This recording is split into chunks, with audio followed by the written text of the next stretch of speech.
بسم اللہ الرحمن الرحیم. السلام علیکم. It's me Zulekha Nasir and you are watching Hassan Nisar official. آج ہمارے ساتھ موجود ہیں ڈیلی پاکستان کے سینئر ایڈیٹر، معروف صحافی اور کالم نگار اسحار رانا صاحب. ہم ان سے بات کریں گے ملکی سیاسی صورتحال کی. السلام علیکم سر، کیسے ہیں آپ؟ جی وعلیکم السلام. تو تحریک انصاف کی بات کرتے چلیں کہ اتنی بڑی بڑی پارٹیز آئی ہیں، لیکن جب آپ یوٹیوبرز یا چینل سروے کرنے جاتے ہیں مارکیٹس میں تو پھر سارے ووٹ جو ہیں اور سارا جو بہاؤ ہے وہ تحریک انصاف کی طرف چلا جاتا ہے. تو آپ کو کیا لگتا ہے کہ تحریک انصاف اگر اس میں سے نکل گئی وہ الیکشنز میں سے تو پھر کیا بنے گا اس میں؟ وہ الیکشن ہی نہیں ہونے، مجھے نہیں لگتا اس سال کوئی الیکشن ہوں گے. یہ آپ بھول جائیں کہ الیکشن ہوں گے.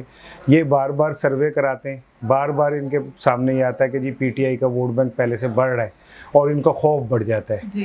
اور اس خوف کی وجہ سے پھر یہ پی ٹی آئی کو اور رگڑا دیتے ہیں، پی ٹی آئی کو ختم کرنے کی کوشش کرتے ہیں. ختم کر دیا، اس کی ساری سیاسی قیادت جو ہے سینئر قیادت اس کو توڑ لیا انہوں نے. لیکن اس کے باوجود بھی ووٹ بینک تو نہیں توڑ سکتے. ووٹ لینے والوں کو توڑ سکتے ہیں، دینے والوں کو آپ نہیں توڑ سکتے.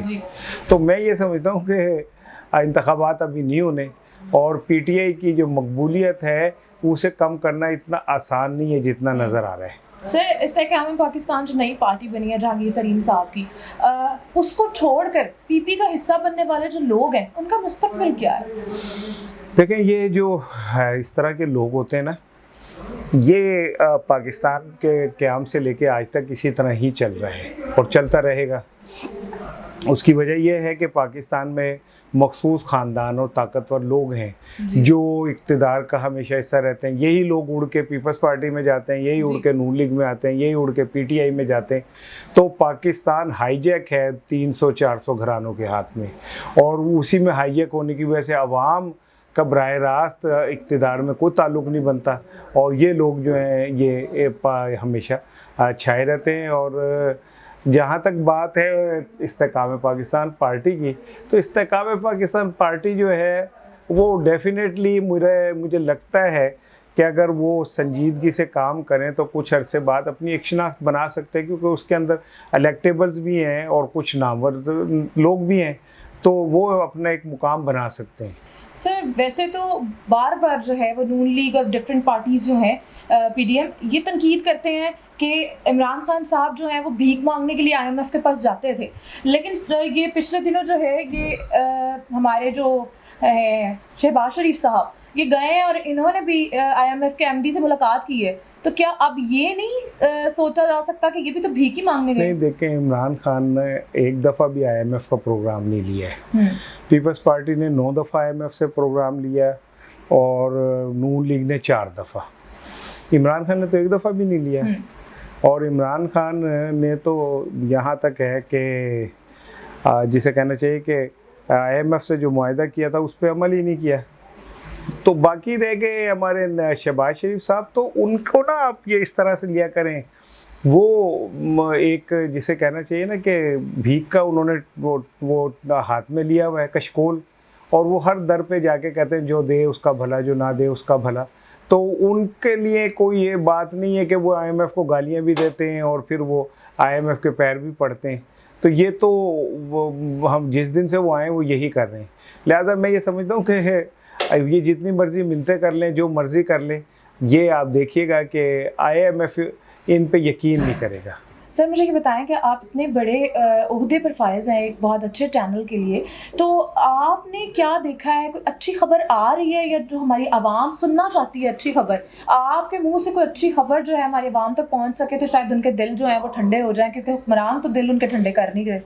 دیکھیں، وہ ایک شعر ہے کہ اس عہد ستمگر میں غمیش کے مارے زندہ ہیں، یہی بات بڑی بات ہے پیارے. ان نامساعد حالات میں جب آپ کے اوپر جانور حکمرانی کر رہے ہوں اور روٹی آپ کا خواب بن کے رہ گئی ہو، عزت آپ کی اس معاشرے میں ختم ہو گئی ہو، اور صبح آپ نکلے شام تک آپ بھاگتے پھرے، لیکن آخر میں پتہ چلے کہ آپ اپنے بچوں کی 2 روٹیاں بھی نہیں لے سکے، پھر بھی اگر آپ زندہ ہیں تو یہ ایک بہت بڑی خبر ہے کہ ان حالات کے باوجود ہم زندہ ہیں. تو ویسے تو اس حال میں جینا لازم ہے جس حال میں جینا مشکل ہو.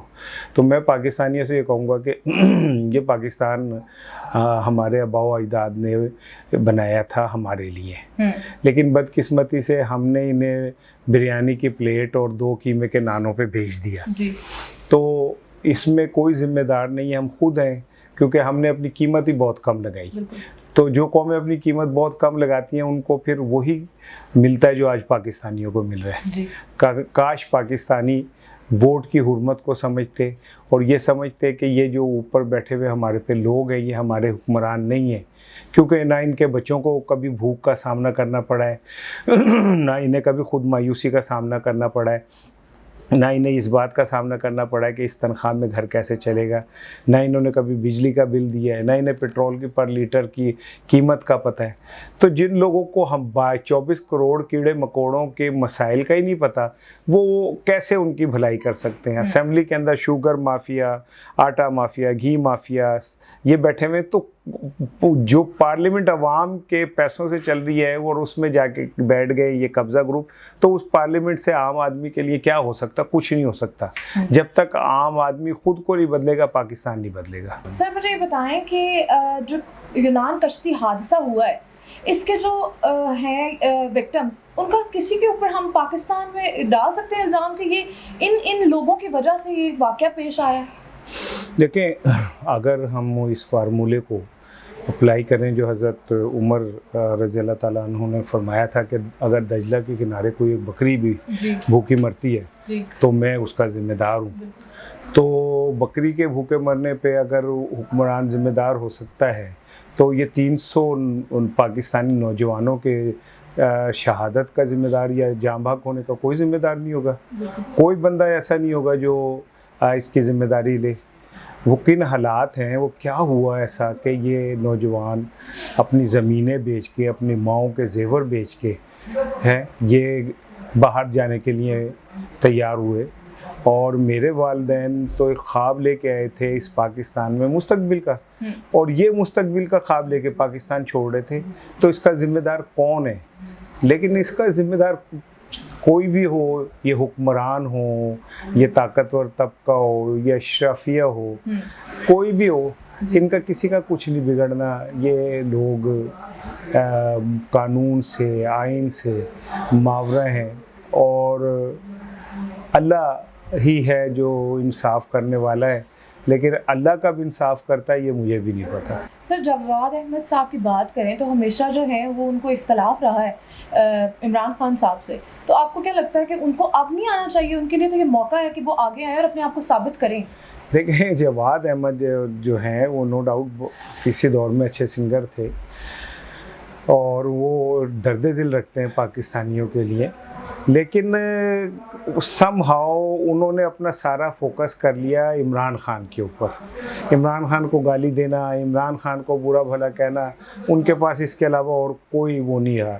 ہونا یہ چاہیے تھا کہ وہ پاکستانی سیاست کے جتنے بھی کردار ہیں ان کے ساتھ کھل کے ان کے لیے بات کرتے، خالی عمران پہ نہ کرتے. اور آج موقع ہے، اب وہ ان کو گلہ یہ تھا کہ عمران نے وہ والا ویکیوم جو جواد پورا کر سکتے تھے عمران نے کر دیا. تو اب موقع ہے وہ باہر نکلیں، عوام میں جائیں، جا کے اپنی جگہ بنانے کی کوشش کریں. سر ایک چھوٹا سا سوال ہے کہ کراچی میں ہم سمجھتے تھے شاید پیپلز پارٹی جو ہے اب نہیں آگے بڑھ سکے گی، لیکن جس طرح مار پیٹ کر کے انہوں نے وہاں پر جو ہے اپنی سیٹ لے لی، اپنا میئر بٹھا دیا، تو اب کیا مستقبل ہے؟ کراچی تو ختم ہے میرا خیال. نہیں، کچھ نہیں ہوتا ہے، یہ ازل سے اسی طرح چل رہا ہے. طاقتور کا راج ہے اس ملک میں، طاقتور اسی طرح سارا کچھ کر رہا ہوتا ہے. تو یہ اسی طرح چلتا رہتا ہے، کبھی تیری دے کبھی نو دی، یہ اسی طرح چلتا ہے معاملہ. اس پہ پریشان نہیں ہونا. سر آخری کوشچن میرا ہے کہ اوورسیز کے بارے میں ہم لوگوں نے بات کرنی ہوتی ہے. ایک ماڈل ہیں صاحبہ جنہوں نے ٹی وی پہ بیٹھ کر اوورسیز پاکستانیوں کا مذاق بنایا اور کہا ہے کہ یہ وائٹ کلر کا سوٹ پہن کے آتے ہیں اور یہاں پہ آ کے جو ہے وہ شوخیاں مارتے ہیں، اور وہاں پہ چاہے وہ باتھ روم میں کیوں نہ صاف کرتے ہوں. سر کیا یہ اوورسیز پاکستانیوں کی تذلیل نہیں ہے؟ نہیں، میں تو نہیں سمجھتا.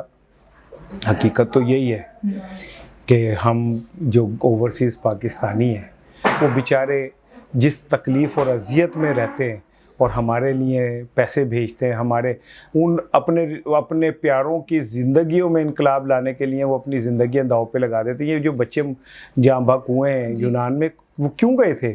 ایک بہتر مستقبل کے لیے، اپنے ارد گرد کے جو لوگ ہیں ان کے بہتر مستقبل کے لیے گئے تھے نا۔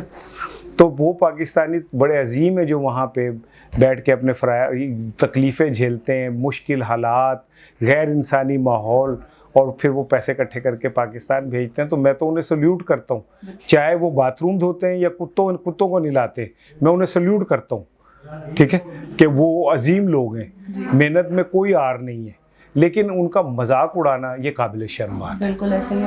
آپ نے سنی گفتگو اظہار رانا صاحب کی، ہمارے ساتھ موجود تھے ایک سینئر ایڈیٹر اور صحافی، انہوں نے بات بتائی ہم لوگوں کو جو کہ ہمارے لیے جو ہے بہت زیادہ سبق آمیز ہے، اور ہم یہاں پر اپنے پروگرام کا اختتام کرتے ہیں۔ اسی کے ساتھ اپنی اینکر کو دیجیے اجازت، ایک نئے پروگرام کے ساتھ دوبارہ حاضر ہوں گی۔ اللہ حافظ۔